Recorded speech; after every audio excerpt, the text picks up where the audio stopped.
On the bright side today in Cleveland, it was sunny out. The rest of the AFC North took a beating.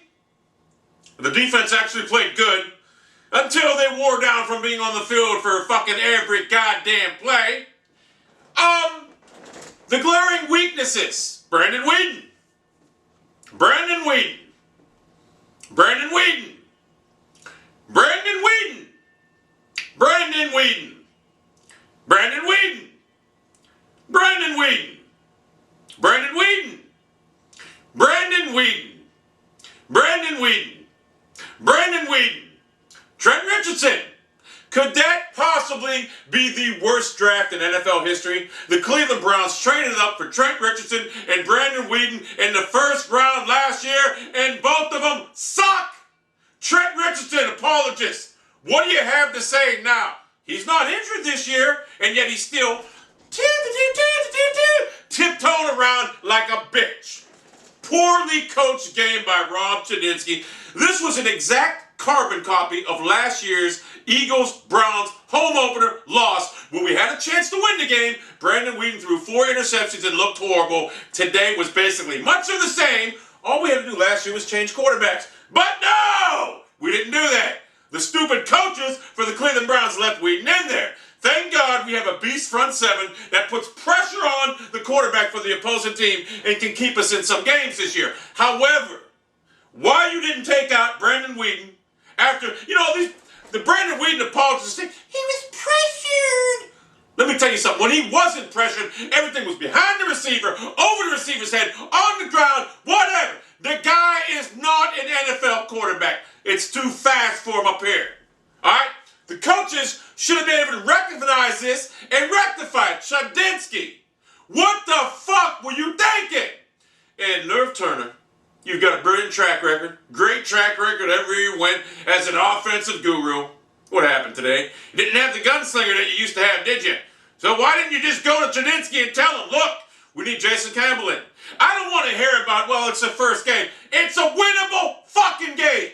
If you wanted to put Campbell in and bring Weeden back in next week, I'm fine with that. But we had a game here. This is when you know you ain't a good coach. When you got a winnable game that requires you to make one fucking move and you don't do it, that tells me one thing right now. You're not flexible. And when you're not flexible in the NFL as a head coach, you ain't gonna win. You should have put fucking Campbell in. Let the fans do whatever they want, cry about the quarterback change, which I'm going to tell you something right now. 99.9% of them that were smart would agree with you and won the game. It was a winnable game. Not with Brandon Weeden. This kid is horrible. I'm going to tell you something right now. Robert CHUDINSKI, you cannot win 4 games with Brandon Weeden this year. You cannot win in the NFL with Brandon. He has seemed, I thought it was Pat Shurmur last year, but it wasn't. It looked like Brandon Weeden actually regressed. When he did have time, everything was behind the receiver. Oh, what about the one play? When Cameron caught it, and he ran in for a touchdown, but what's his name? Touched him, and they called it a touchdown, called it back. If that was a good throw, it wouldn't have required him to dive, outstretch, to catch the ball, roll around, get up, run. He would have caught it in stride. But it wasn't. So how these stupid coaches in the NFL can't recognize when your quarterback ain't got it to make a move? It's bullshit, and it pisses me off. This is the worst. Jimmy Haslam and Joe Banner, I'm making this plea to you. Because CHUDINSKI ain't going to fucking do it. Banner, tell CHUDINSKI to bring in fucking Campbell next week. This was a winnable game. We could have won this game. We should have won this game if we had an elite quarterback like Jason Campbell. I would even took Brian Hoyer. Anyone. Brandon Weeden sucks. If we would have had another quarterback besides Brandon Weeden play. Because Brandon Weeden, let's face the reality, he's 30 fucking years old. It's his second year. He's still locking on fucking receivers. The guy locks on receivers. Here's his progression.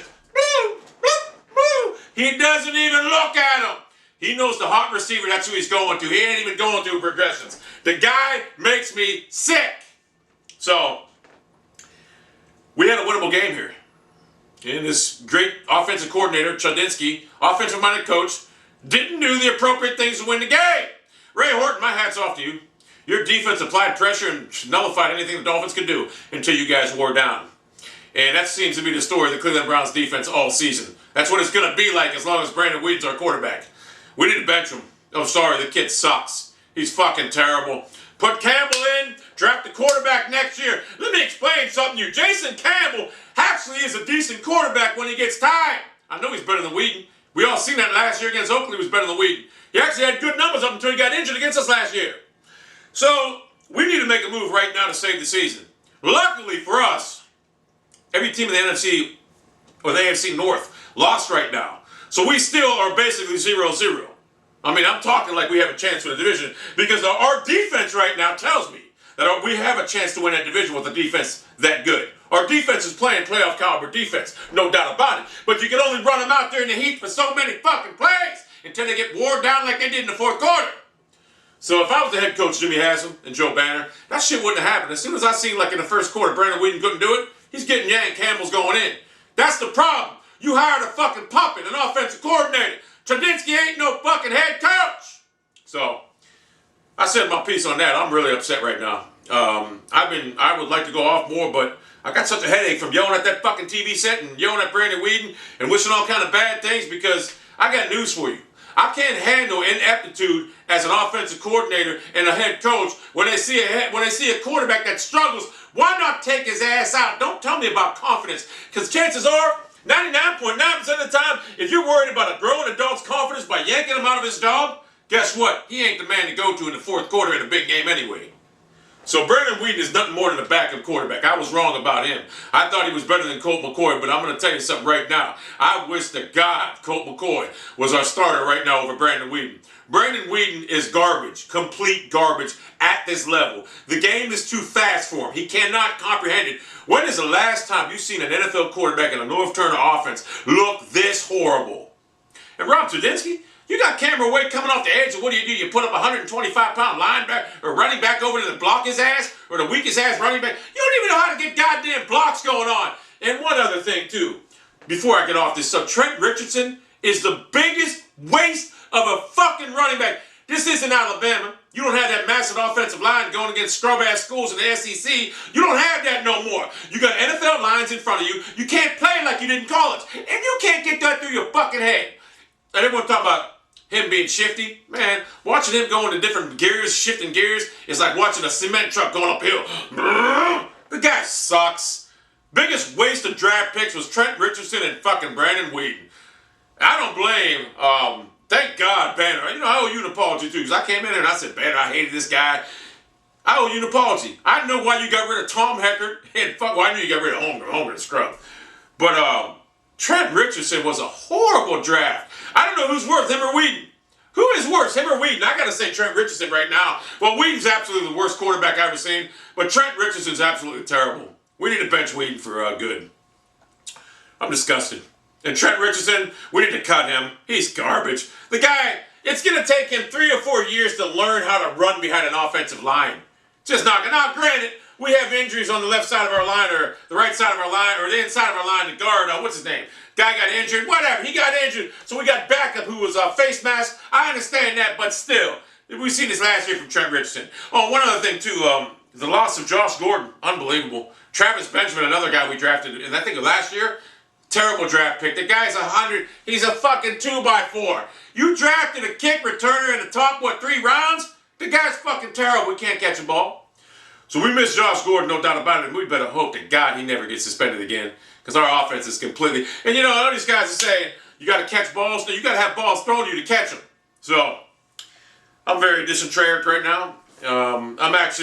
I was going to quit the Browns tonight for good, but being that the rest of the AFC North got hammered, there's still hope. And the only hope I got is hoping that I hear Jason Campbell is taking first-team reps with the first-team reps this week in quarterback. Because I'm telling you right now, the only chance we got in Baltimore is to get Jason Campbell the ball. I can't believe we got Brandon Weeden. This guy sucks. Every ball he throws is a rocket or it's underthrown. I mean, he throws the ball 5 feet to a rock. Oh, my God. He threw a ball to Trent Richardson 3 feet in front of him when he was covered, blanketed by two linebackers. This is the worst absolute I've ever been as a Browns fan. I've suffered the Jeremiah Castillo hit on the missed block by Slaughter, which led to the Jeremiah Castillo hit on Ernest Bynum, the fumble. I suffered through the fucking drive. I suffered through the Steelers' 24-7 lead we had at Heinz Field in 2002 playoffs. But this takes the cake right here, because I thought we were turning a corner as a new franchise. And we're not. We're a fucking joke. The Cleveland Browns are a fucking joke. We get a new head coach. A fucking joke at that. big reputation as being an offensive genius. You ain't no offensive genius. If you were, you would have realized your quarterback sucked today. You would have benched him. It is a complete carbon copy of Brandon Weeden last year's performance against the fucking Eagle exactly a year ago today. Same fucking performance. And all we needed to do last year was pull them. Pat Shermer didn't do that. You didn't do it this year. And guess what? You lost both fucking games. Nerve Turner comes with a big fucking reputation, an accolade of fucking achievements in the NFL. And what's he do? I don't even want to think about it. It's a joke. Now, granted, you got the worst running back in the NFL history. You name me a running back and a quarterback that are as bad as Trent Richardson and Brandon Weeden at their position right now. You can't. You can't do it. There ain't no running back and quarterback in the NFL right now as bad as Weeden and Richardson. You can't do it. So we need to bench Weeden, and we need to, I don't know what you can do with Richardson. I really don't. I mean, maybe put him back there for punt returns or kickoffs. I don't really know. Because I'm going to tell you right now, maybe you can convert him into a field goal kicker. Because from what I've seen at Condon, he barely made a 39-yard field goal. This is the worst feeling as being a Browns fan I ever fucking had. I want to take my computer, I want to throw it right through the fucking wall. I want to throw it through the wall, but I know if I do that, it's going to go through that wall, the next wall, the other wall, and go outside the house into the neighbor's wall because I'm just too powerful right now. I really am fucking... This is as bad as it is as a Browns fan right now. I'm fucking done. If it doesn't change by next week, if I don't see any type of vast improvement, not improvement, vast improvement, I'm talking a win. I don't want to be like 24-21. No, I want to fucking win, Chudinsky. I want to fucking win, Chudinsky. If I don't get a fucking win this week, I'm fucking done. Jimmy Haslett, Joe Banner, if the Browns don't fucking show me they win next week, I'm done. And all you Browns fans out there that are leaving the game early, why would you even go to that fucking mistake by the lake? That fucking place is... You know, it's a shame you got a Super Bowl caliber defense right now and you can't even do nothing with it because your offense is fucking terrible. Led by fucking Weeden. Oh my God. Oh my God, I just want to snap right now. I just want to fucking snap. I want to fucking go out of my house. I just wish I was a fucking missile and I could launch myself at something. I just fucking hate this. Fucking hate it. I'm tired of losing. I'm tired of getting my hopes up every fucking year and the same fucking result happens. The same disappointment that I didn't think was going to come from this new regime. I'm over there all pumped up, all excited, all amped up. And then last week was a warning sign. When I seen Brandon Weeden in the third or fourth exhibition game, or 2 weeks ago, third exhibition game, struggle. I said, oh my God, that's an alarm. I go, no, it ain't going to happen. It can't be. And all that came fucking true today. The guy sucks. The warning signs were there.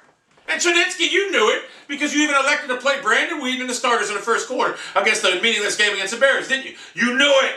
You seen it. But you didn't rectify it on fucking game day. You didn't fucking rectify it. You said, fuck it. I'm fucking pissed. I want to go off so fucking... I got such a headache right now. It's amazing I got glasses. I got a headache. I just want to punch a wall. I swear to God, I want to launch myself through that wall. I bet I can do it. I know I can do it. But chances are... I got a headache bad. I'm so disgusted. This is as low as it gets as a Browns fan. This is the worst feeling in the world right now as a Browns fan. Just thinking you got a new start. And it's all taken away from you. I mean, a winnable game. And your idiot coaches don't recognize that Chudinsky sitting on the sideline like, well, you know, if I take out Brandon, he might get sensitive and not play good the next week. No, if you take him out and he gets sensitive, then you keep him out. You bring in Jason Campbell. Look, we already know. Whoever it is, Brandon Weeden or Campbell are a gap. They're a bridge between you and the Bridgewater, whoever the fuck you draft next year. So we need to look for the future right now. I believe this team has a chance in the playoffs with that Super Bowl caliber defense. A lot of the pundits can say I'm crazy because, you know, hey, it was a little bit of a combination that we're playing a shitty-ass Dolphins offense. Yes, true, that's true. However, they went for 450 yards against Ray Horton's defense last year because he didn't have the pieces that he has in Cleveland. The Browns' front seven is a fucking beast. Anyway, this is the worst I've ever felt. Believe me, like I said, when we had the fumble, I was pissed. But Bernie Kosar brought us back that game. Him and Biner brought us back. We had no business to be in that game. If it wasn't for Biner, we wouldn't even have been there.